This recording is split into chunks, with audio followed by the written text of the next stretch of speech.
Hello, film fans. Welcome to the Film vs. Film podcast. My name is Martin Harries, your host, and I'm joined by the film encyclopedia man, Boaz Dix. We are a couple of filmmakers on occasion, but mainly can't stop yapping about movies. On this podcast, every episode we pick a topic from a film that's coming out at the cinema or on VOD.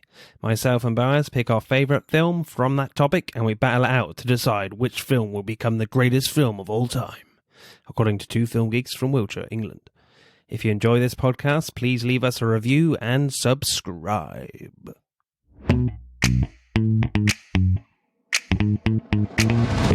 Hello, Podderoonies. That is the only giggle you'll get on this week's episode, as it is Remembrance Day coming up, so we're not actually going to be relating this podcast to a film release. And obviously, Remembrance Day is certainly very important in the UK and a lot of parts of the world. So yeah, we'll be talking about our favourite war films. And as always, I am joined by the Mr. Encyclopedia Man, and certainly half the reason why he's called the Mr. Encyclopedia Man is that he knows a lot about Yes, I do. the wars. Yes, I do. Yeah. He loves going down the YouTube rabbit hole. Yeah, I watch a lot of World War One and World War Two stuff. So this is right up my alley. As always, we have a Buy Me a Coffee account, so if you want to say a really big thank you, you can buy us a coffee by following the link in the show notes below, and you can just say thank you with a nice big fat milky coffee. Yeah. That would be lovely. Just before we get started on this episode, I think it's important to just give out a warning, because we'll be talking about very graphic imagery in this episode. We've certainly picked some very Boaz picked very violent and visually disturbing film. So yeah, we're gonna, when it gets to my film, because we're gonna keep that to last, because yeah, man, that is that was a difficult watch, and yeah, a lot of horrible stuff. So if you are squeamish about war-related subjects, maybe give this one a skip. But they're both very important films, I think. Right, my film, then, is Paths of Glory. Why did I pick this one? Well, I kind of went down the route of I wanted to pick one that I hadn't seen before. There was a lot of films that I really liked that were certainly in contention, like Dunkirk recently, Saving Private Ryan. Gallipoli is a personal favourite of mine from Peter Weir. Big fan of Peter Weir films. There's a lot of really good ones out there, All Quiet on the Western Front. But yeah, I went with Stanley Kubrick's Paths of Glory. I keep being reminded when it comes to war films that this one is arguably one of the best World War One films there is, and some people say this is actually Kubrick's best film as well. So yeah, that's why I picked it, because I feel like I need to watch this film. What did you make of this one, Boaz? Yeah, no, I really liked it, and I wasn't expecting where it was going. This is a very kind of emotional film, and this is a very it's more like the background of war, like what's going on with the generals and the commanders, as well as, the men. But it's just the insanity of military bureaucracy, especially in the French army and in World War One. Yeah. It's just like they have no idea what they were doing. It's pretty crazy. Interesting fact with this one. This film was banned in France for 18 years. Yeah, they didn't want the French public to watch this film at all. This is obviously a very old film, 1957, so it was a long time ago. Right, what happens in Paths of Glory? Well, I've got my DVD out, so I don't want to mess up the plot of this. So this is obviously World War One. This is with the French army. Safe in their picturesque chateau behind the front lines, the French general staff passes down a direct order to Colonel Dax, played by Kirk Douglas. Take the anthill at any cost. A blatant suicide mission. The attack is doomed to failure. Covering up their fatal blunder, the generals order the arrest of 3 innocent soldiers, charging them with cowardice and mutiny. Dax, a lawyer in civilian life, rises to the men's defence, but soon realises that unless he can prove that the generals were to blame, nothing less than a miracle will save his clients from the firing squad. Yeah, I found this film really, really remarkable, and I think we're probably going to get some crazy scores for this film. It really packs a punch, certainly with the screenplay. Yeah, no, I agree.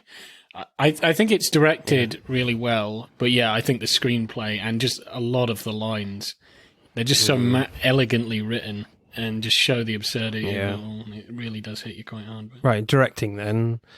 I really liked how well directed the scene where the three men go out for a night scout mission.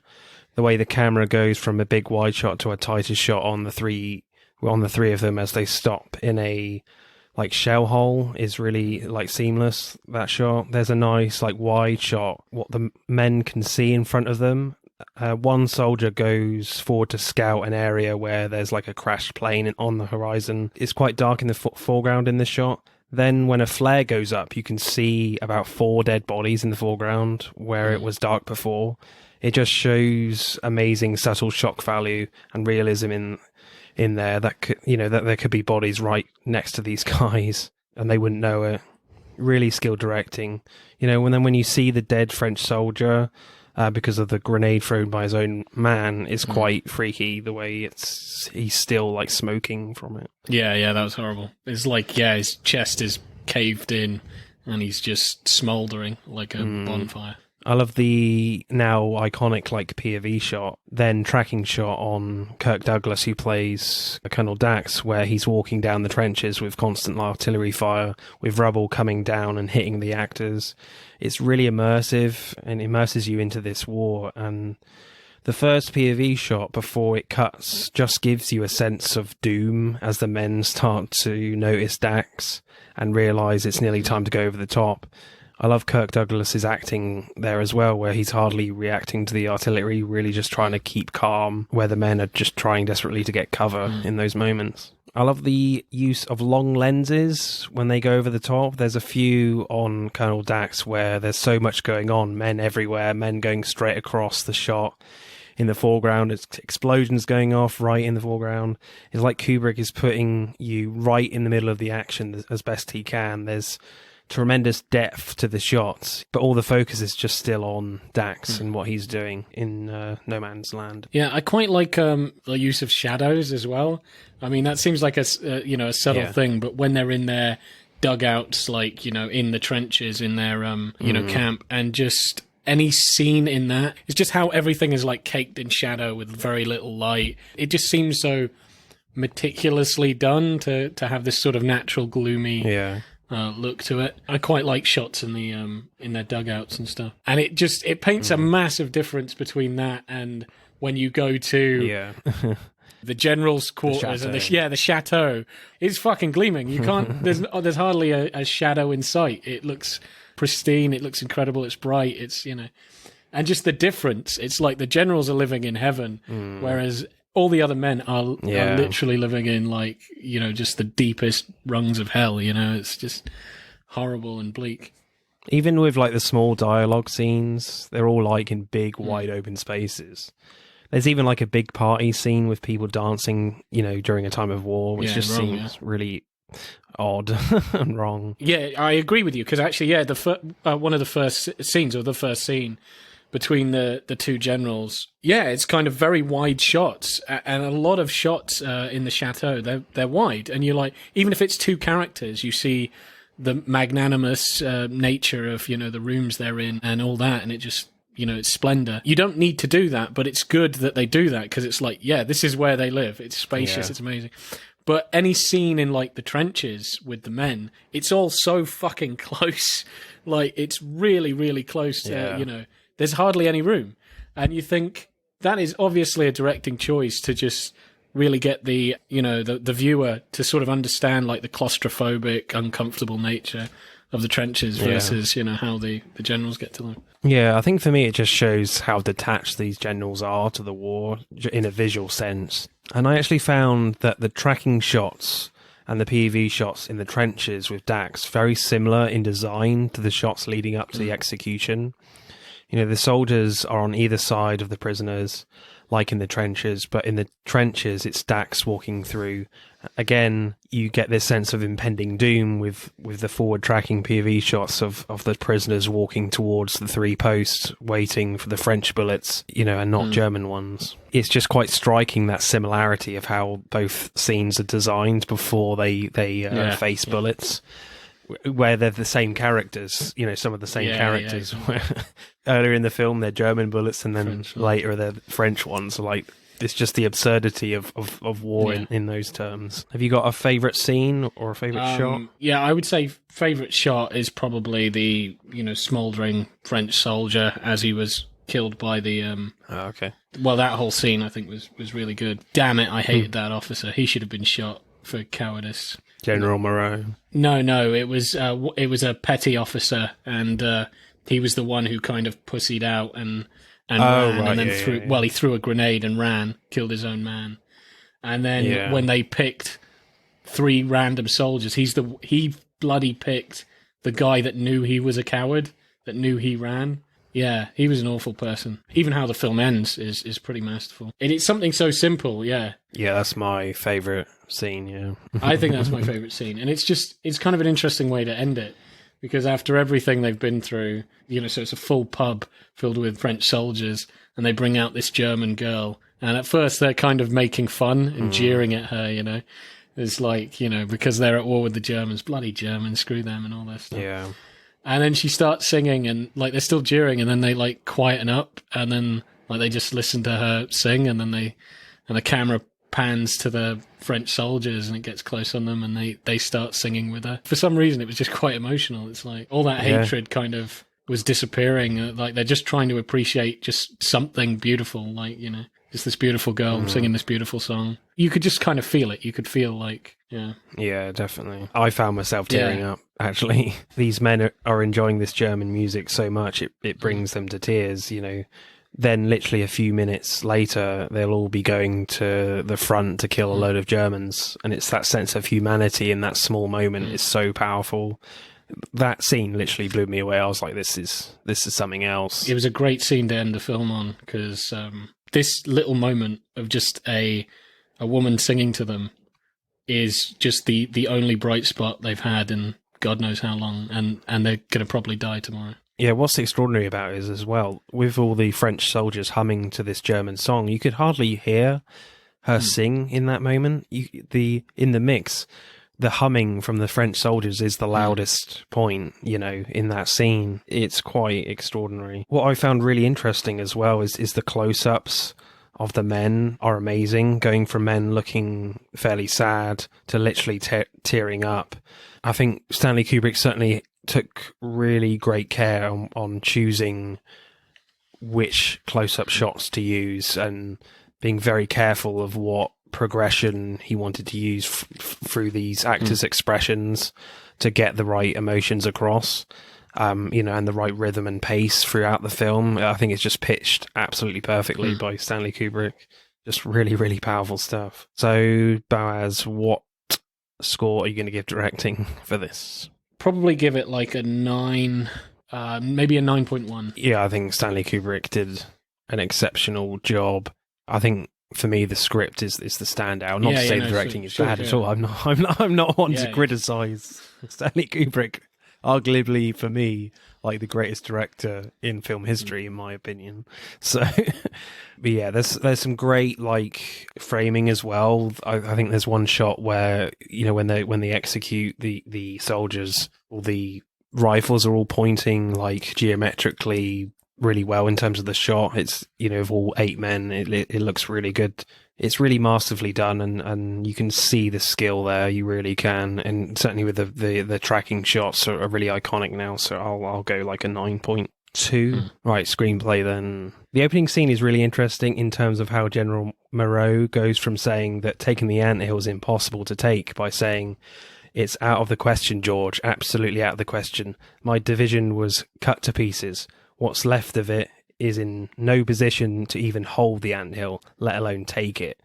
Then General Brulard is disappointed, naturally, by saying there was a promotion in it for you, a position in the 12th Corps. with another star, basically a promotion going up the ranks. Then General Moreau says at the end of his speech, the life of one of those men means more to me than all the stars and decorations and honours in France. Then General Bullard says, so you think this attack is absolutely beyond the ability of your men at this time? Then General Moreau says, I didn't say that, George. You know, the opening scene just shows you that this general can be easily corrupted with a little motivation, even though he knows taking the anthill is pretty much impossible. It's just amazing to watch the fact that literally right at the start of the film, Moreau is like, yeah, taking the anthill is impossible. What are you on about? And then throughout the film, he's just trying to cover his tracks and just trying to do everything possible to get the anthill, to take the anthill and hold it, even though in the back of his mind... Yeah, he should know it's impossible. Not really at the back of his heart, because he ain't got one. No, he's an awful human being. Because I would say, if anything, he is the villain. Like, just straight up, he's the villain. I found it kind of unique how, when you introduce him, you know, you introduce him in this great place, he's, you know, immaculately dressed, he's got all these badges and decorations, and it seems like he's a good guy, because he makes this impassioned speech about how his men mean so much to him. They can't fight now. No, you can't ask this of us. And then as soon as it's like, well, you can get a promotion from this, you can get an extra star, he's like, oh shit, okay, you know, they can definitely do it. And I mean, he's so like, just immediately turns on a dime and is very cruel to his men, because he wants this done. He wants this done, not because of them, but because he can get a promotion. And he is pissed off when they can't get it done, when he knows it should be impossible, but it's his promotion that he's talking about. Do you know what I mean? I keep remembering when he visits the men and he's having an inspection, and he's kind of basically like lying to himself that, so he's like, oh yeah, they're in tip-top shape. They're, oh great, you know, surely this is enough men and everything. And then he meets a man with shell shock, you know, because he's trying to encourage them. He's so out of touch. And he meets a man with shell shock, and then, because he's not talking sense, he just punches him in the face. It's like, slaps Jesus him, Christ. Yeah, I mean, he was... you get this idea. He is a career-driven man, and that thing for a promotion, well, okay, no, this means the world to him now, you know. I mean, I quite like the difference in acting from George Macready, who plays General Moreau, as he's like walking through the trenches to meet his men. You know, all these shells are going off around him, and he's ducking a little to get cover, while the soldiers around him don't really react. And then the guy with the shell shock, he gets really angry with him, hits him, even denies shell shock exists, and calls him a coward. But then it's just like, well, who's the real coward here, dude? You're not in the trenches. Well, you know, you're not going to go over the top, are you? But the performance from the shell-shocked soldier is brilliant. As you see him think of his wife, is all written on his face. There's a few examples between Dax and General Moreau near the beginning where the film establishes that the generals have no idea what it's like down here. The one I picked out is when General Moreau noticed they lost 29 reinforcements and describes them like a bunch of flies waiting for someone to swat them because they're bunched together. Then the major says, herd instinct, I suppose, kind of a lower animal sort of thing. Then Dax responds by saying, kind of a human sort of thing, it seems to me. Or don't you make a distinction between the two of them, Major? Yeah. It's like, burn! Do you know, man, it's such a shame that you were the one to say that line. I literally, that's the only line I wrote down. Oh. Because I'm like, okay. That line struck with me because it's like just how detached the commissioned officers are, how they've got no idea. Yeah, I think the way the Major just like brushes these human beings off and their natural instincts to self-preservation as kind of an animal thing. It's just like, what the hell? It's like, dude, get your ass in here and see what you would do if you were being shot at by a hail of gunfire. The disregard for human life in this film is extraordinary. So early in this film is extraordinary. You can also see in Kirk Douglas's performance as well, he's trying to hold back because he can't quite believe what he's hearing. You know, it's a really great performance from Kirk Douglas because throughout the film, he's basically unraveling. He's just like, I can't keep my raw emotions in anymore. Like, screw you. Well, I like their first meeting as well because it's almost a switch from how Moreau was at the beginning. Oh, we can't take the anthill to promotion. Oh shit, yeah, we can take the anthill. Yeah. and he's trying to convince Dax. So he's like, "Your men can do it," and he's like, how many casualties do you suppose we'll take? He kind of does it like statistics, where he's like, "Oh, you're probably going to lose 20% doing this, 10% doing it," and it's like you'll be left maybe with 50% or less than 50% actually holding it after all that's done. And Dax is absolutely horrified. He's like, "You're saying I'm going to lose more than half my men? Like this is mad." And he's just talking out against it, and even like patriotism as well, because he's like, "Well, won't you do it for the flag of France?" And he says, he talks about was it Samuel Adams or something? Samuel Johnson. Patriotism is the last vestige of the scoundrel or something, last defense of the scoundrel. And I just found it crazy is how he can get Dax on board is to say, "Okay, then we're going to replace you. No, I'm sorry, Dax, you care too much about your men. We'll put you back into rotation. You need to rest, But, Dax knows that he's going to send his men to die. So it's better that they die with him as their commander than just some bloody stranger who's, or Moreau himself who just doesn't give a shit about them. But yeah, he kind of forces him to say that. And I like that from Kirk Douglas, where he's like, "You haven't once told me that you thought we can take the anthill." And then he's like, "We can take the anthill." And Moreau doesn't believe him that he believes that. And then he says it, with more gusto. "We can take it. We can take the anthill." There's a really interesting discussion about death the night before they go over the top. Oh, what with those soldiers? Yeah, I really liked that. Yeah. That was really interesting. That stuck in my head, yeah. One soldier opens the discussion by saying, "I'm not afraid of dying tomorrow, only of getting killed." They discuss what's the best way to die, from a bayonet, a machine gun, or being blown up. They agree that being killed by a machine gun is best because it's cleaner and quicker and would hurt less. And then he concludes by saying that we all die someday, so it doesn't really matter how we die. It's just death that you're really afraid of and not how you die. And it's an interesting discussion, and ends perfectly with like dark humor where the other guy says, "You're too smart for me, Professor. All I know is nobody wants to die." You kind of can't help but have a little giggle there, but it's quite dark. It's a really dark conversation, but they're quite serious about this. Do you know what I mean? But kind of playing with this idea. Well, they're kind of playing on the fact of the inevitability of death. It's just like, when are we going to die as well? Death is always on their mind because they could literally die any day now. But I did like that line of his of like, "I'm not afraid of dying, but about being, being killed." It seems almost like, what? But then I like where he's just elaborating. It's like, you see, I wouldn't like to be killed by a bayonet. Like, machine gun would be much better. And then he was talking about how he talks to some other guys and, they're afraid of gas. Yeah, because of the pain of gas. It just gets, it's a really morbid conversation. I really liked how the script makes you feel angrier and angrier as we reach the end.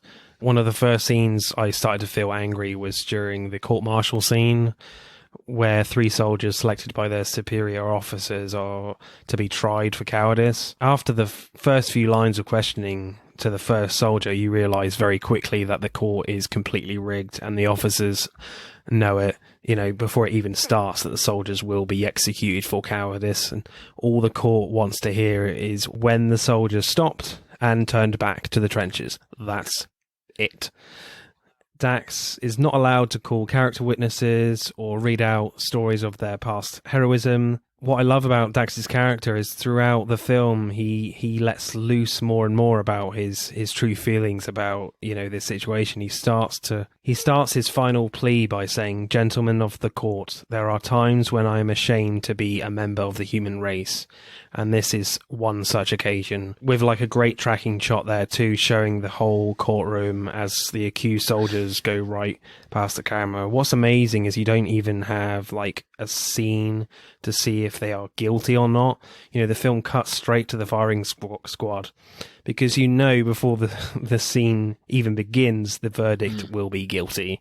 It's so completely rigged, and that was certainly the scene where I started to feel pretty angry at these officers. I was like, you just can't do this. This is just so wrong. Like, they build it up, and it's a kangaroo court. It's a complete embarrassment. I mean, the lines in this film are really quite daring and just really just shocking of what actually comes out of the mouths of these generals, and the lines that Dax has of just the disbelief of what's going on and the horrifying nature of what's going on. You know, the gentlemen of the court, there are times when I'm ashamed to be a member of the human race, and this is one such occasion. You know, it's just awful to hear. And there's one from Moreau where he says, if it was impossible, the only proof of that would be their dead bodies lying in the bottom of the trenches. Their scum, Colonel, the whole rotten regiment, a pack of sneaking, whining, tail-dragging curs. And just like, my God, it's pretty awful from Moreau describing their cowardice, even though they're not. Yeah. They're just human. Yeah, I mean, he wouldn't have the fucking balls to do any of that shit. It's a major plot point, the fact that he gets so angry that they're retreating, that he orders for them to shell their own trenches, so they'll leave the trenches. It's absolute madness. And, you know, the artillery commander will not allow him to do that without a written order, because there's no way in hell he's going to accept that order. Because he's just following the rules of the army, I suppose, in those moments. Well, it's like, who in their right mind would shoot their own men? Yeah. Well, what was it? He decides at the end of the battle to punish them. He's like, if those sweethearts won't face German bullets, they'll face French ones. You know, it's like, what the hell, you know? And in fact, the only nice thing he says about the men is when they're executed. It's a horrible scene. They get executed. And then the first thing is General Moreau eating food. He's having a luxurious meal. Yeah. And then he's just saying, they died wonderfully. It's like, what the fuck? Like, and he says this to Dax. How the hell is... I can't believe Dax just didn't grab him and strangle the shit out of him. You know, you say that about your men. They died wonderfully. They died very bravely. Are you out of your goddamn mind? Moreau says, this sort of thing is always rather grim, but this one had a kind of splendour to it, don't you think? Yeah, he's a very wicked character. And then when Dax is confronting Moreau about this rumour, the fact that he tried to fire artillery on his own men, and he says to Dax, the man you stabbed in the back is a soldier, you know, talking about himself, and it's just like, you couldn't be less of a soldier, dude. But I think my favourite line is from Dax, and the film certainly explores things like cowardice, patriotism, and pride.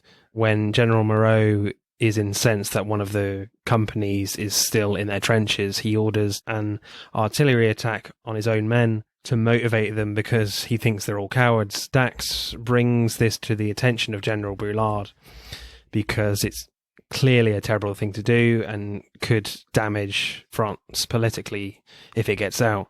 But what's so shocking and unexpectedly abhorrent is that General Brulard assumes that Dax wanted Moreau's job all along.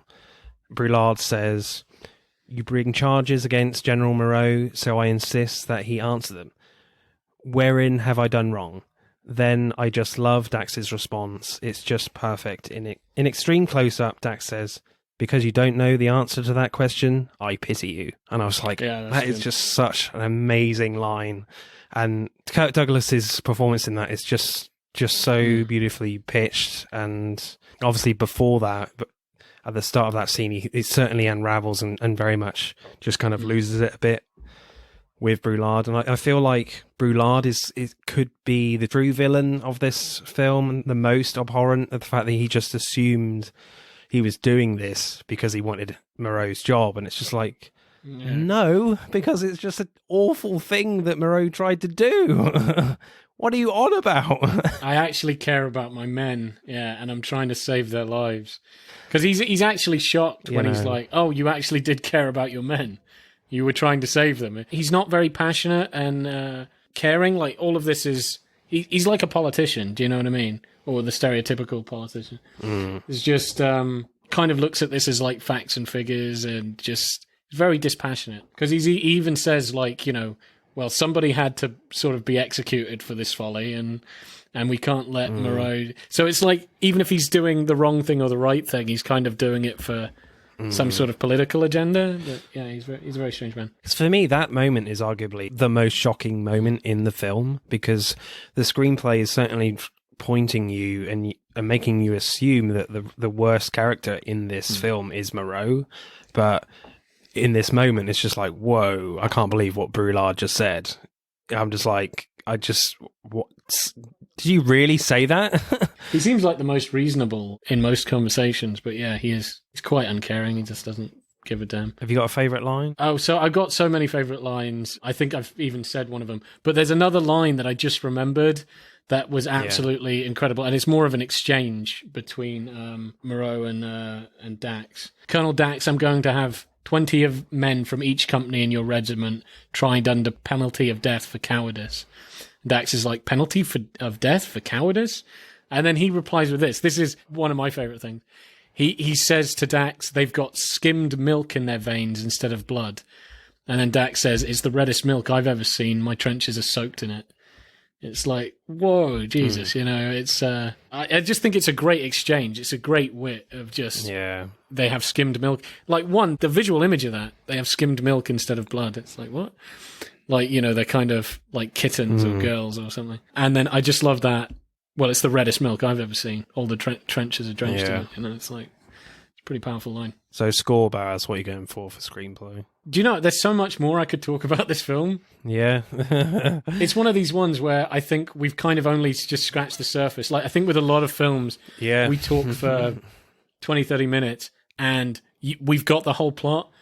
We've been talking about this for a while, and I think I haven't really talked everything I want to talk about this thing, but I'm going to stop now. And this is a short film as well. It's like 90 minutes.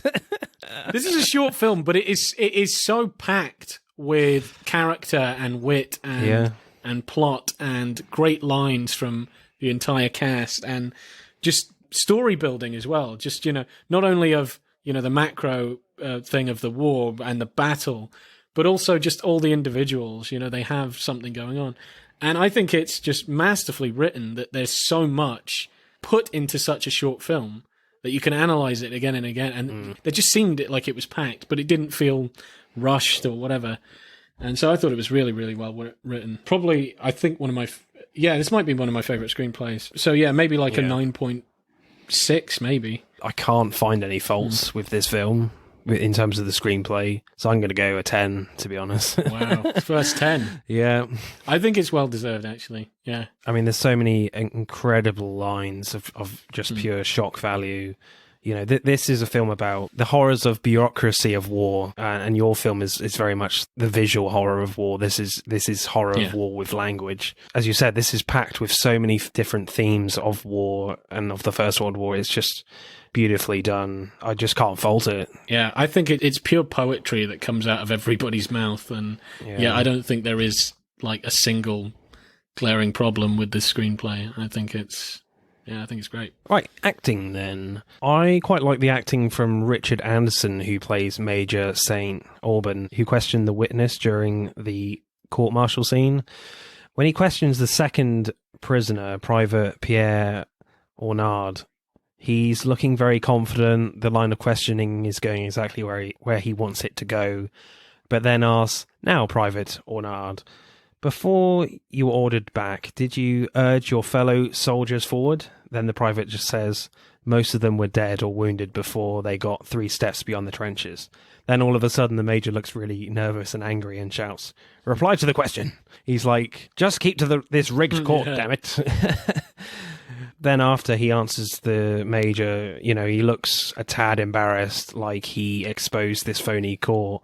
Then when he reads out the final verdict just before they're about to die, before the execution in front of the firing squad, you can see on his face that he can't believe this is happening, you know. The realization of just like, shit, we are literally shooting our own men here, for an example. I thought it was crazy with the prisoners and, you know, all the actors who did the prison, and just like how distressed and like, you know, emotional they get. One of them is he's literally just crying his bloody eyes out like all the way to the execution point, and even the father is kind of annoyed with him, the priest. He's like, you know, courage up, but he's like, you know, this man is going to die. I like the performance from Ralph Meeker, who plays Corporal Paris. And just before they're brought out to be executed, Paris says, it just occurred to me a funny thing. I haven't had one sexual thought since the court-martial. he's trying to be funny, like the whole thing is just so absurd he can't believe it. Then the reality just kicks in immediately that he's going to die and just falls to his knees sobbing. It's just an amazing performance, a little performance there where he's just kind of just trying to make a joke and then just like, I can't hold this joke. I gotta, just collapses. It's, just a great visual moment in terms of acting of just how absurd this whole film is, I really like the range of acting Kirk Douglas shows in this film when Lieutenant Roget comes to see him in his quarters and he orders him to carry out the execution because Dax knows about the fact that Roget covered up the incident during the night patrol. So Dax is describing how to execute the men by putting a bullet in their brain like it's taking out the trash. It's easy. Douglas is really relaxed and calm. Then when Roget tries to decline the order, then Kirk's face changes brilliantly to anger, saying, "Request denied." Said with this brilliant, like, steely eyes he's got, just a really, really great, subtle performance there from Kirk Douglas. I also like, was it Ruger or something? Yeah, Lieutenant Roget. Yeah, because he's a horrible human being, and as I was saying before, he should have been shot. During the raid, he ran away and threw a grenade at his own man. And, was kind of expecting the other guy to die so he wouldn't testify to his cowardice. And then picks that same guy to be in firing squad. And I love that, how he's just so uncomfortable. Like, basically, Kirk Douglas is like, he knows this guy's a piece of shit. Okay, you're going to be the one to have to kill these brave men. When he even orders that and he has to give them blindfolds. And he looks so ashamed. Yeah. And he's got to give blindfolds to the guy he picked, that he knows he's not a coward. He knows he's brave. He knows he was the coward, and he knows this guy knows he's the coward. And he tries to give him the blindfold, and he just declines. And you can just see, like, he's just, he's ashamed. He's ashamed. Yeah, brilliant performance there. Have you got a favourite performance? I'll go with the actor who does Moreau, just because, man, I just wanted to slam him, like, hard on a table. George McCready. I thought he was pretty good. Because he can go from this sort of trying to be everybody's friend and trying to be impassionate, but I love when he loses his shit. When he gets nuts, you think, okay, yeah, all right, like this is serious. When he starts with his shouting and enunciate, you're like, yeah, okay. And he's still trying to be like professional as well, try not to just completely lose it. And that's why my favourite performance is Kirk Douglas. He does it in certainly a very different way, where he's trying to be professional. He doesn't want to show his emotions throughout, the first act and the second act so much to not be shot himself or court-martialed himself. But then by the end, he's just like, just that brilliant performance of just this unraveling of just like, I can't hear this shit anymore. I've got to say something with that brilliant line. Because you can't answer that question, I pity you. It's just such a brilliant line to finish his performance on. Acting score, Boaz, what are you going for? I'm going to go high, but maybe not like absurd heights like the other two, yeah? Yeah, I think this is not necessarily particularly naturalistic acting. It's certainly very heightened, certainly reflective of the era of the 50s, 60s, So I think my heart is saying like an 8.1, I think. Oh, okay. Yeah. Still great performances, but I'm just saying if you compare them to some of the other stuff we've seen, which are like high 8s. Yeah, I'm not sure if it's kind of it's still amazingly done. And as we were saying, like the script is just is perfect and the direction is perfect, and I think that's all that really matters. But I guess for modern audiences watching this film, this is made in 1957. Certainly, there is an element of melodramatic acting, and certainly a heightened acting style compared to what we see today, which certainly wouldn't be to everyone's taste watching it today. But I don't mind it so much. I think sometimes there's nothing wrong with having a little bit of a heightened performance in a very realistic and important film like Paths of Glory. Yeah, I'll go like 8.4, I think. Right, let's add up the scores then for Paths of Glory. Ooh. Paths of Glory gets 54.4, which goes 8th. Okay. I'm naturally a little disappointed it's not in the top 5, but I think... Imagine if this film was made like today with more realistic acting and definitely more subtle stuff. I mean, it would be just absolutely remarkable. But as it is, it's still an exceptional piece of work, and arguably Stanley Kubrick's best film. Yeah, I think it's amazingly done. And, you know, as I was saying before, the acting is good. I'm just sort of comparing it to, you know, I've got to be fair, and I've got to compare it to like some of the other stuff I've watched, you know, and we've watched collectively. Much of it with Hugh Jackman and Samuel Jackson. Right, what is your film then, Mr. Encyclopedia Man, for war films? Martin here, he picked a World War One film. Yep. Directed, you know, in the West, you know, an American film about the Western Front. Mine is a World War II film, you know, so it's the sequel. And this is on the Eastern Front. And it's actually a Soviet-made film, so before the fall of the Soviet Union. This is 1985. Yeah, it's a film about, in World War II, the Nazi occupation of Belarus and the partisans. Is that the sole reason why you picked it? Because it was different? Because it was showing the eastern side? Yeah, so I have a kind of renewed fascination with the Eastern Front. You know, there's so much information that's coming out about it within the last few decades, and it's very interesting, you know. But I had heard about this film because, you know, I watched so much World War II stuff and movie reviews that I got suggested on YouTube somebody who talked about Come and See, and he was like, you have got to watch Come and See. And I think the heading was something like it's a horror, it's basically a horror World War II film. Yeah. I'm like, oh, I'm intrigued. So I just really wanted to watch it. And I've seen that it's on these, you know, lists of like most influential and most important war films. So I'm like, I've got to watch this film. Yeah, so it's one of those. Like, I'm very interested in World War II. Yeah. I'm now more interested in the Eastern Front. And this is apparently a very high rated, you know, film of that perspective. Was there any other films in contention? Oh yeah, there was tons, absolutely tons. Like the obvious, you know, like Saving Private Ryan and stuff like that.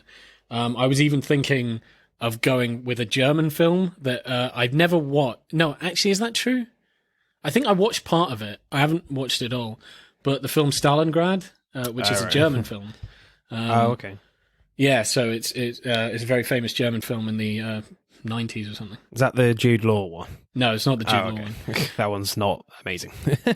I do like that one as well. That's Enemy at the Gates. I mean, I was even thinking of getting out of the World Wars and even like We Were Soldiers, which, yeah, I mean, that film is just epic. You know, it's absolutely crazy. But that's a Vietnam film. Or even, what's the other one he directed as well? Because he can really direct. Hacksaw Ridge. Hacksaw Ridge, holy crap. There's all kinds of movies that I could have picked. But currently I'm very interested in the Eastern Front, and I heard this was a very good film on the Eastern Front. And whoa, it's pretty crazy. So what happens in Come and See? It's about a boy who lives, so he's probably in his early teens, you know, he's not very, very old, looks about 13 or something. Less younger than that, I say. Yeah, maybe. Probably. Yeah, I don't know what his 11 actual or age something. is. 11. Yeah, I think maybe you're kind of correct there. And he lives in Belarus in 1943 during the German occupation. And he wants to join the partisans, the resistance against the Germans. The film begins with him trying to find a rifle. So, because if he can find a rifle buried in the marshes, then he'll be able to join the partisans. So the beginning is him doing that, him and his friend looking for assault rifles, and they find one, and they're spotted by a German plane. And then the next day he leaves home and joins the partisans. And it is not the life of glory that he thought it would be. A lot of disturbing shit happens. Paths of Glory was about the horrors of language in terms of film, and certainly this one is the visual horrors of war. In this one, there's some real visually striking, horrible scenes. You know, I'm glad I watched this film. I think it's a really important film to watch in terms of what the Russians had to experience during the Second World War. Do I want to see it again? No. Thanks. I was getting the same feeling. Towards the end, I mean, we will discuss this, but that last scene, I think you know the one I'm talking about with the barn and everything. That lasted so long, and that was horrific, and it lasted a while, and it was mean-spirited, it was gross, it was it was horrifying. And yeah, Jesus Christ, yeah, it's very difficult. Right, directing then. One shot that literally sticks out in the film is just before we go into the big, wide, like, photographer scene, which is actually quite funny, actually, with the cow trying to get in shot properly. But Floira, I think that's how I'm going to pronounce it anyway. Floira. Yeah, I think it's Floira, yeah. Our main character here is a patient being treated in a medical tent. Then we cut to a big, objective close-up on a young nurse looking very innocently at Floira. Then he falls over backwards feeling a bit scared, and we don't get another shot of her in that scene. We don't get any other context around this character, this nurse. And it feels very like a very haunting, like, private moment for Floira, that this could happen to him at some point, that he could be on this medical table with this character. It's really quite an extraordinary cut there with the use of close-ups in this film. Really, really interesting. And then she turns up again. Well, I assume it was the same character. I mean, the film doesn't make it particularly clear on whether it's the same character. Then she turns up again when the commander is giving a speech to everyone, and again the close-up is really haunting as some of the characters are distracted by her. And I think there's something about using, like, the 4:3 aspect ratio in this film that makes the close-ups in this film have a portraiture type quality that literally, like, punches you in the face. Like, I would say, you get this very objective viewpoint. It's very pointed and deliberate, where you can't look at anything else but their eyes and face. The most powerful close-up in this shot is near the end, where Glacier slowly walks up to Floira, clearly being raped. I won't describe it. Then cut straight to close-up as she spits out the whistle with blood around her mouth, like, deathly still. It's a very, very striking image, and not one I really want to see again, really. Yeah, it's just really interesting, the use of close-ups in this film. As I said, literally, it's like the film is gone into an art house film and, like, literally just trying to punch you in the face with this image. It's like, watch this disturbing image. You can't look away from this character's eyes. Yeah. It is kind of interesting because, as we were saying, it's like, and it does this quite a lot. It's filmed like a film, so the characters interact with each other. There are long shots, there are mid shots. They're looking at each other, not the camera. And then I think what really hits you where you say, they do these close-ups, is most close-ups, they look beyond the camera, they look away from the camera, they look at the character or whatever. They're looking straight at you. It's really abrupt as well whenever they do it. It's just like, bang! And they're looking straight at you.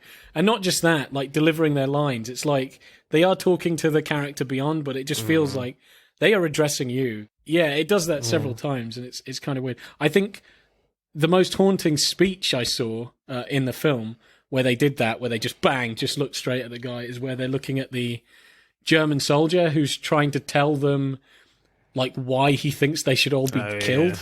Yeah, that was fucked up. And the camera's just right on him, and he is just like a vile human being, and he's like, yep, some races need to be exterminated. You all need to be put to death. And you're like, Jesus Christ. I've never seen a film like this where it kind of strays from fairly normal narrative structure, how you normally see a film, and then there's kind of elements of documentary in there as well, just being very observing what's going on, to these very art housey close-ups. Yeah, exactly. And certainly the close-ups, they very much utilize the 4:3 box frame with the ratio. It's really quite striking. But yeah, no, you're right, because I was noticing that, especially when he went to actually join the partisans in the forest. And then it did feel like a documentary where you're like, do you know what I mean? It didn't feel like it was coordinated or shot with multiple cameras. It felt like there was a cameraman there. And it is a bizarre thing to have in a movie where it does feel like he's plodding along, trying to get everything. He's wandering around, trying to get as much in the camera as possible. And it does feel like you've got a cameraman right there and that it's a documentary. And rather than, like, really taking you out of it and being unrealistic, it makes it feel real. It makes it feel more real. It's kind of bizarre, but yeah, it does this from, like, very professional narrative camera work, documentary-like camera work, where it's just like the camera just gets up and and tries to analyze this as if it's a real space and it's a real war going on. And this is the cameraman just walking around trying to get what he can. To, again, what you were saying, this art house of just, these characters are just looking straight at you and they're talking to you and not like, yeah, it does a lot of weird stuff. A lot of characters just losing their shit just in front of you. And I think with the main character, it really gets his acting well. Like, you know, kid, when he's like losing his mind more and more because of just the crazy shit that he sees. He's like a facial contortionist, to be honest. He is incredible. Like, this little kid, I mean, yeah, I think he's a revelation. And it's like, because he can look like, you know, so innocent and so, like, he doesn't really understand, to happy and joyful and, you know, he's amongst friends, to he's actually having a breakdown. And then he's having, like, an even worse breakdown on top of that breakdown, you know? Yeah. And yeah, man, it's just, he's an incredible actor, I think, this boy. I really like the scene where all these bombs go off in the woods with Floyer loses his hearing and a lot of the sound cuts out with the high-pitched drone sound. Then these soldiers come and start firing at them and the gunfire is really faint in the mix. Then when Floyer's hearing kind of comes back a little bit, which takes quite a few minutes, the high-pitched drone is still there, even through like the little dance number Glacier does on this box. You know, the drone seems louder than the music, and it's like this haunting reminder that they're never safe. You know, really interesting sound design in those scenes, I thought. Yeah, definitely. Yeah. There's a few elements I really like in this. So one, every time the reconnaissance plane comes over. Oh, yeah. Yeah, I think those are just very interesting shots where it's just, very ominous. you know, it just, it's very ominous. Yeah. Like, you know, the sound cuts out and, you know, a different kind of musical track starts playing, a little bit more measured. It's like, I think it's the same shot every time, but, you know. Yeah, I think it is the same shot every time. But it is kind of like, it is a foreboding. It is a warning of something horrific is going to precede this event. The German reconnaissance plane comes over. You know, some really fucked up shit is gonna it's gonna happen. I think it was interesting, like when he's left in the woods with the girl, Glacier. And they're playing and what have you. Yeah, Glacier. And they see the reconnaissance plane, and he's like, "Good God!" And she wants to shoot it. She takes her gun, and then it seems like there's a bit of a just kind of like a silence, yeah. And then just bombs start coming down and paratroopers start falling and you're like, holy shit. And they decimate that forest while they're trying to hide from him. It's, stuff like that. There's a scene where Floyer and Glacier come back to Flora's home and no one's home. And Flora thinks they're across the swamp. As they run away from the building, Glacier looks back and there's loads of dead bodies piled up against the wall, and it's just in a flash, no suspense building at all, just boom, there they all are. Then back to the characters. It's just certainly a very shocking scene because there's no build up at all. It's just one shot, and it's just like, whoa, shit. And it's very far away. There's definitely a very documentary style in certainly that scene in particular, of just not making a particular point about it. I think they are making a point, but just like, do you know what I mean? It's just very fleeting and just like, they're all dead. They're all dead, you know. It's just over there. They've just missed it. Yeah, but if you compare it to the shots where he's trying to find his family, you've got close-up shots of like their dolls and flies and, you know, shots of his face and then him rushing around and him going here and him going there.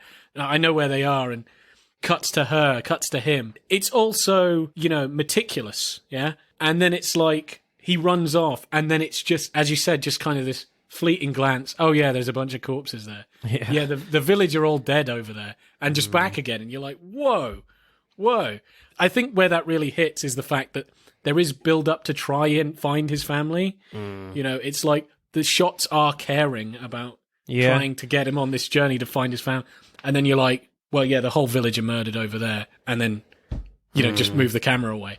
And you're like, holy shit, you know, you can't even process that. Because I guess it's like they were kind of building it, as you said, they're kind of maybe some slow build-up and suspense of just, where are they all in the house? And then you kind of think it's gone. You're like, oh no, Flora says they're across the swamp. Okay, let's follow them across the swamp, and then boom, they're there. Yeah, let's follow them across the swamp. We're going to find them across the swamp. And you're like, nope, they're all dead over there. You're like, whoa, God. Yeah, the suspense sequence is finished. Your expectation is like you're moving on to the next scene, you know, and it's like, oh shit, they're there. There's a sequence where Floira and his uncle try to steal a cow because the village is so hungry. You know, the gunfire that kills his uncle looks really vivid. The tracer fire glows orange, and I think they actually used real bullets. Yeah, this is what I'm thinking. Did they shoot that cow? I'm almost certain they just killed a cow on camera. Yeah. Because the cow is standing, bullets go through the cow, and then the cow collapses, and it's whining. Mm-hmm. And I'm like, I think they just shot a cow. Yeah, I think they definitely used real ammunition. Yeah, Jesus, because that was intense. Mm. And then he's trying to get the rifle from his uncle's hands, and his uncle is dead, but still gripping onto the rifle. It's stuff like that. You're like, holy crap! And he can't even take the damn cow. Like, he's lost everybody again, and the cow's dead. Again, like a really powerful close-up on the cow's eye, like continually rolling, you know, as it's dying, you know, and a really interesting choice of shot there. Yeah, with flies trying just all over over its eyeballs and stuff. I wouldn't say this is my favourite scene, but the scene the shot that was the most shocking that sticks out in the film for me is not actually any violence at all. Near the end, where the barns are all burning down with people all trapped inside, a group of Germans decide to take a picture with Floira, with the burning building in the background. You know, one of the Germans holds a gun to Floira's temple as he takes the picture. And it's just such a horrible image, you know, terrifying as well, because you think they're going to shoot him while they're taking the picture. He even cocks the chamber. He cocks the gun. And you can see that Floira is just... But they don't. Like, he's got no idea. You know, he thinks he's going to die, and he's shaking. They take the picture. And then I think what's amazing about that shot is, like, they're almost like spirits or ghosts, because the black smoke cloud from the burning building, which, again, has just killed, like, you know, it's roasted alive hundreds of children. This is horrible. Yeah. And then the smoke just passes over them. And as it's passing over them, they've taken the picture, and then they just walk. They basically just walk with the smoke. Yeah. And Floira is just on his own. He doesn't know what to do himself. Yeah. He just collapses, He falls to his knees and to the floor like he's been shot anyway. You know, he collapses in that moment anyway through sheer terror, you know. Well, have you got a scene that was the most shocking or shot? I don't want to say favourite, because that just sounds weird in this film. It does sound kind of weird, Yeah, the one where he was getting his picture taken, that was something. So directing score for me, I think it's really, really bold, and I just love these choices of close-ups. Just really, really striking. It will be really interesting to know actually whether they filmed this in 4:3, whether it was a very conscious choice or not, or whether they were just forced into shooting it like that through budgetary reasons. I don't know, but they used the framing like really well in those close-ups, so that was just really striking, you know, juxtaposed to this very naturalistic documentary style. I thought was really, really impressive. So I think I might go like a solid 9, I think, for directing. I think because it's just so strange, like how it's done, as we were saying, like there seems to almost be 3 styles it switches from, as well as just like the technical achievement of when there are battle scenes, and I use that term loosely, it's more like just Germans murdering a bunch of people or stuff blowing up. Yeah, and just the horrific nature of it. I think I'm going to go really high, you know. Oh, Jesus. I think I'll go like a 9.6. Screenplay then. The screenplay is pretty brutal because, of course, you see a lot of horrifying things that Floira goes through, but you feel like things can get better for him. There are elements of hope in this film, but then the next brutal thing happens to him and his hope just gets dashed. And it happens a few times. You know, those moments of hope get less and less throughout the film, and the dark moments become darker and more frequent. You know, when he first meets Glacier, it's a nice moment for him. Then all of a sudden the bombs go off. He loses his hearing. But then he finds his way home to his family. He thinks he knows where they are. Moments later, he finds out they're dead. Rejoins their village. You know, helps his uncle. With like the weird Hitler scarecrow thing.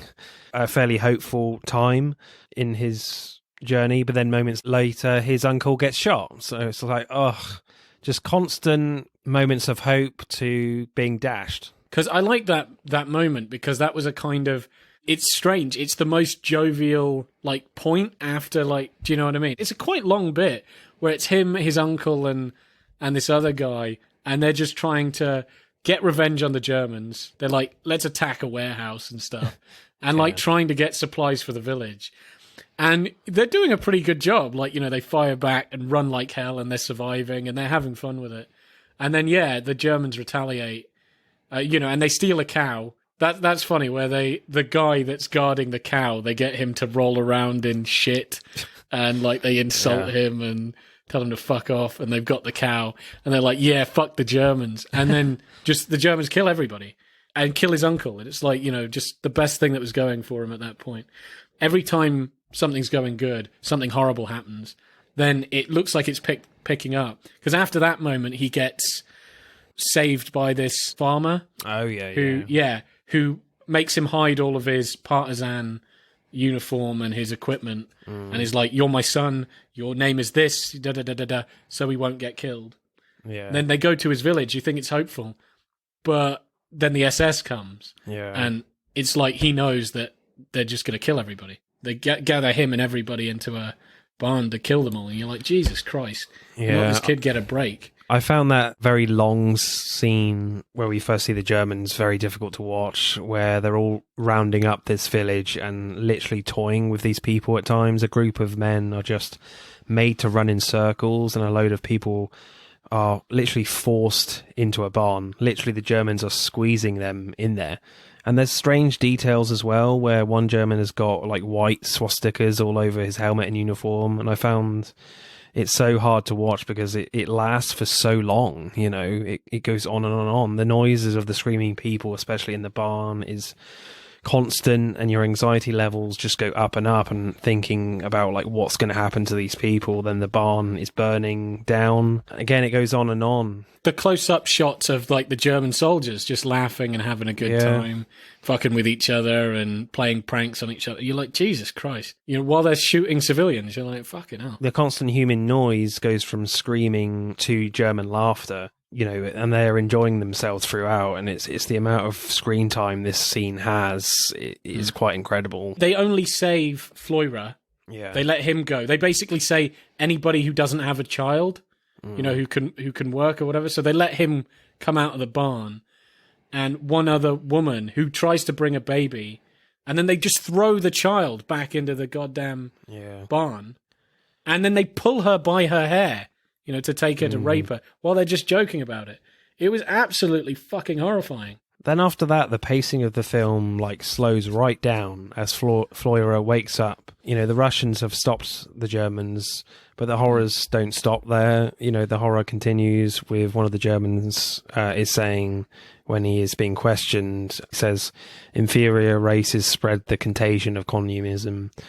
You have no right to be. Our mission will be accomplished, if not today, tomorrow. And it's just like, ugh, that's the moment of horrifying language in this film from that German soldier. I find the last scene with Fleury fascinating, though, where he finds a portrait of Hitler in a puddle and starts shooting it with his rifle. Then we have propaganda footage of Hitler's rise to power in the Nazi Party, but it's all in reverse, intercut with Fleury shooting the portrait. But the last image we see in the propaganda footage is Hitler as a baby with his mother, and Fleury doesn't shoot. I'm not sure how I feel about that, because I feel like the film is trying to humanize Hitler a little bit, because we're all children like Fleury is in this film. Like, the real horror is war itself. Anyone can turn into a Hitler if we allow them to. I think that's what the film was trying to say to me anyway. Essentially, the German is the boogeyman. He's like this demonic monster through most of the film.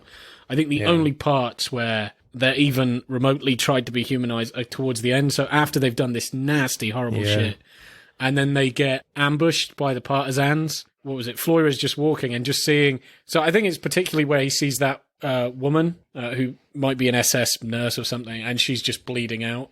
Yeah. And he just kind of looks at her, just like, Do you know what I mean? Yeah. But it's like, yeah, I suppose this is a person. And how they're like begging for their lives when they're rounded up. Do you know what I mean? And trying to somehow get out of this. But even then, I don't really feel sympathy for them because it's just, they've done such bestial things. I think it's one of those things like, I'm not sure if it got the message that it was just war is hell or just the German is evil because I got more that, message. I thought that was kind of interesting. Like they were going to burn them just like they burnt their own children. Yeah, that was kind of a bit an interesting morally grey bit, I guess, with the fact that they're giving them mercy with bullets rather than not burning them. So it's and it was like, oh, like the Russians are better than the Germans kind of thing, and it's just like the fact that they gave the Germans mercy and the Germans didn't give the. But I'm not sure about my history in that with what the Russians actually did to the Germans, but that scene didn't particularly sit well with me, really. Yeah, I don't think it sat well with me either, because I think for that to sit well, you have to see one of the Germans do something good. Yeah. And I think at no point you see any German character do something good. So it's one of those, like, that didn't really work with me. That message that you should show mercy or war is bad for all sides. All I saw in that film was innocent, being lost, Soviet people getting murdered, and the Germans just being like inhuman savages. And I think they may have needed a scene where there were some kind German, so you could like somehow rationalize mercy. But maybe they were just sick of all the violence at that point. I don't know, but weirdly, there are some funny lines, interesting lines when Flora does meet up with the village again with his uncle, where he says, mainly all from the uncle, why do you give him a nose? He's got syphilis. While a man puts a clay nose on the human skull with a Nazi uniform. I think there's a moment when some people run away and he says, go on, you runners, you're not snuggling in a woman's tits tonight. It's quite crass. And I remember one bit because I kind of had to keep rewinding it, where they're putting the Hitler scarecrow up in like a crossroads, and I think the uncle says something like, "Don't tickle him, or he'll fart and flatten half of Europe." that was my favourite line. Yeah, I was like, "What?" Did I read that right? Yeah, I rewind that. I was like, "What?" Guy's like, I'd like to see that. I was like, Jesus Christ, really? Yeah. But yeah, his uncle was hilarious. That's why it's kind of quite shocking when he does die. It's one of these characters where you get attached to that you genuinely really like, and it's just like, oh, he's dead. I'm like, oh, great, thanks. Yeah. Can we at least have someone we can root for other than Flora that can help him through this? Yeah. No, this film unceremoniously kills off so many people. Yeah. I suppose that it is getting a realistic view of what war is. War isn't like the best people and the most enjoyable people. And it's not like everybody gets a death scene. His uncle didn't get a death scene. He was just shot. Not everybody like says some meaningful words in your arms when they die. Sometimes they just get their head blown off, Well, he didn't really get a real death scene because they used real bullets, so, you can't really shoot the guy. Yeah. Is that your favourite line as well, then? Don't tickle me or my fart is going to flatten Europe. Yeah, that one, yeah. That was brilliant. So my score for screenplay, I'm not sure there's too much to the screenplay, I don't think. I think it's just really interesting of how we follow Flora through his journey. So structurally, it's fairly simple, but I do just quite like the fact that I find incredibly daring the fact that they give so much screen time to basically that massacre scene with the Germans, and it's just like, wow, this is going on forever. It felt like. So I will go for an 8.3. How about you, sir? Yeah, I think I kind of agree with you. Like, story-wise, it's not like the most complex. And there are some good lines. But saying that, it's such a striking point, actually, with that Hitler scene where it's intercut with that propaganda footage and the very clear decision that the filmmakers are going with, the fact that Flora does not shoot the portrait when you see the image of him as a child. I thought that was quite a striking juxtaposition. So, that was really quite striking of just how horrible war can be, and he can create a monster like Hitler. It can be anyone. I mean, you could say maybe he wouldn't do that because, like, his sisters were children and lots of children have died. Yeah, maybe it's just he doesn't want to stoop to that sort of level, even though he would kind of want to. But he's just seen too much. Yeah, thinking about that kind of makes that other scene, where they just give those captured Germans mercy with bullets rather than burning them. It sits with me a little bit better, I guess, thinking about it, with the fact that Flora doesn't stoop to that level of shooting the portrait in that moment when you see, Hitler as a child. So it's interesting. There are things I really do like about the script. So there's so much dialogue that just seems really surreal. Like, where they talk to each other, you're like, what on earth is going on? Especially, I think, the first time he actually talks to the Glacier. girl. Yeah, but it's such a strange conversation he has with her that I'm not sure. It seems like they're both in, like, they've lost the plot. Do you know what I mean? A different world, maybe. Yeah, it really does. You're like, what on earth are you talking about? Like, do you know what I mean? And he's confused with what she's trying to do, what she means, But I kind of understand that hysteria. So behind the lines, it's like you're almost going out of your mind just because of how it is. She starts crying and then she laughs like a maniac, and then she goes with this like very strange speech where she's like teasing him, being very accusing to him, then really wanting him, like wanting to love him and be with him. And he is very confused. And then she goes like, I just want to live, to love, to have children and stuff. And I think she's kind of losing her fucking marbles here. And I thought that was a very interesting interaction, like dialogue scene where you're like, yeah, all right. Yeah, I quite like that. The whole kind of subplot of he is essentially responsible. And I think this is a guilt that he bears. This is a guilt he bears throughout the rest of the film. He is responsible because he wanted to be a partisan so much. It did kill his family. If he didn't find that gun, the Germans wouldn't have seen him with that gun, and they wouldn't have gone to the village and killed everybody there. They only attacked his village because they knew someone had a gun. Definitely. And his uncle, one of his uncles or whatever relatives, who at the beginning is telling him not to dig, don't do this, and then he is burnt alive. And he's got like flaky skin, his nose is flaked off, and he is absolutely fucked. And he's basically saying to Flora, why did you dig? He's like, they came for us, they killed everyone, they poured petrol all over me, they set me alight, I begged for them to kill me, and they didn't. They laughed, and you're like, Jesus fucking Christ. And he cuts all his hair off, and it's really haunting, the fact that him wanting to be a war hero has led to the death of his people. And I think it's a really interesting subplot in the movie. I'd say my screenplay score wouldn't be as high as directing, but I think it would still be pretty high. Okay. So I'm going to give it like a 9. Actually, maybe like 8.9. 8.9. So acting then.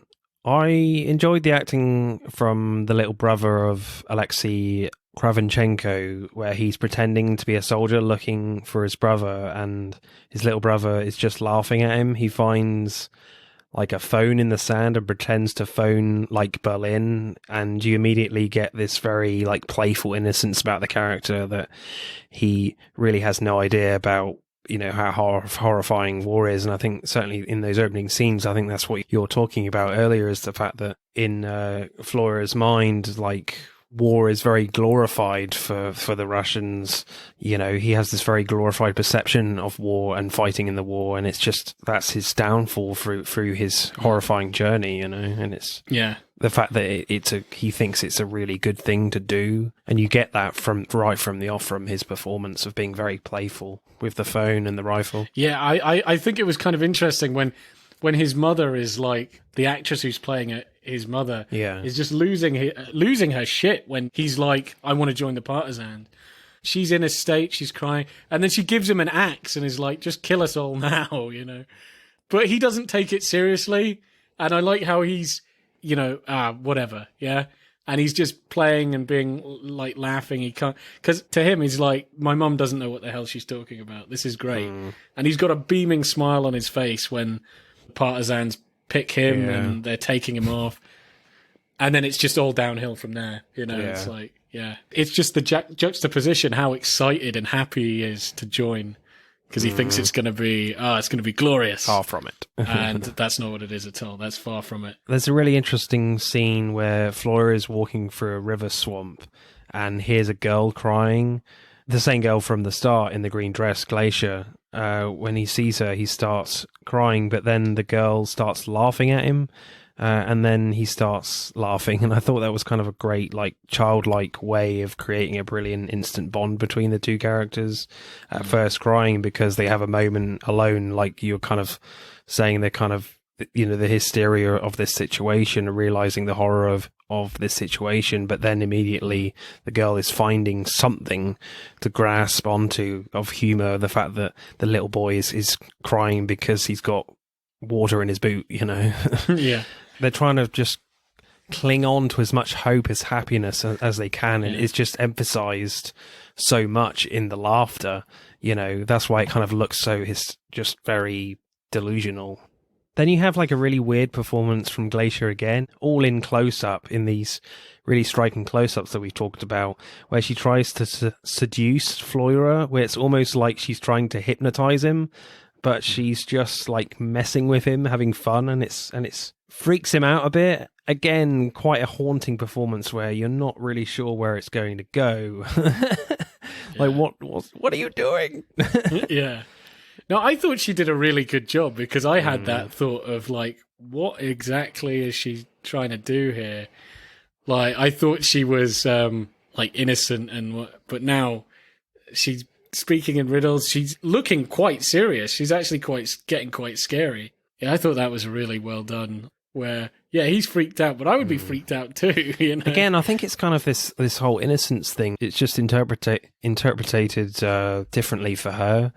Like this playfulness that she has, it's just her way of just being very childlike, but at the same time, it's all emphasized because of the fact that they're in such a traumatic situation. You're saying the scene where Flora sees his father all burnt alive, just incredible makeup in that. The way he, like, his breathing is so wheezy. It's just like, wow, this is so difficult to watch. But even more difficult to watch, I would say, is the reaction from Flora is quite remarkable. Just pure horror on his face as he backs away. You know, the way he contorts his face is pretty horrible. My performance is Alexei Kravchenko, who plays Flora. Yeah, 100%. Yeah, I think they picked an incredible child actor, especially because he doesn't get that much dialogue, like, through the whole film. Most of it is his face, and most of it is close-ups of his face, like extreme close-ups. And the fact that he can deliver such an amazing performance just through emotion and just through reaction, you know, just through like using his face, just using his eyebrows, using his, you know, cheeks, his mouth and stuff.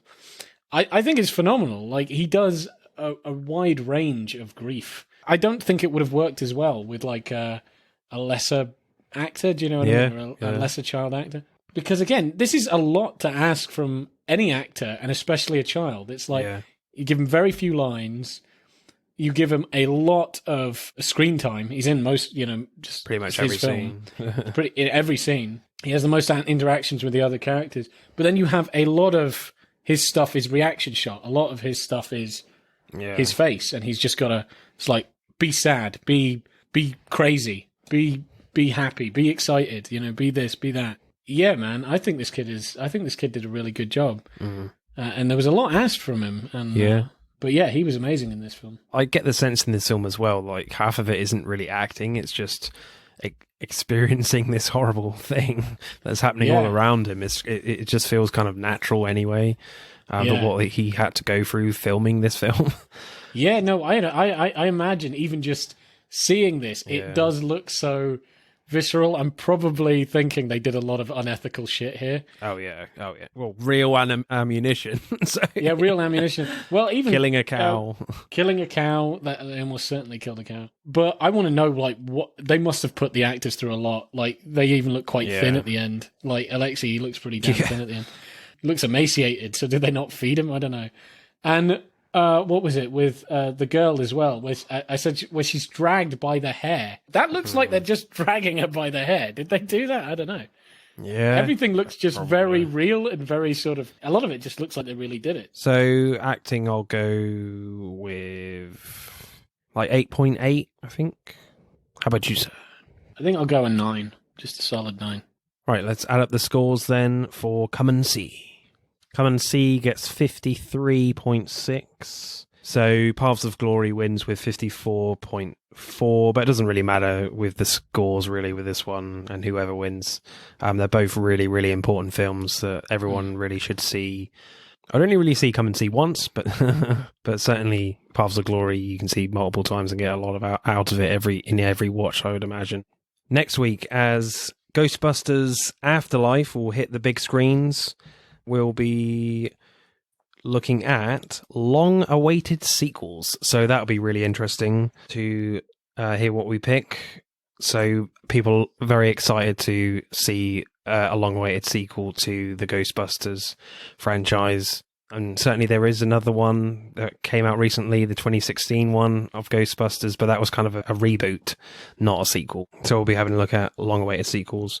And as ever, you might already know, we have a Buy Me a Coffee account, so if you like what you hear, you can send your thanks through buying us a coffee. That would be lovely. Just follow the link in the show notes below. Thanks, Boaz. As ever, you have been extraordinary.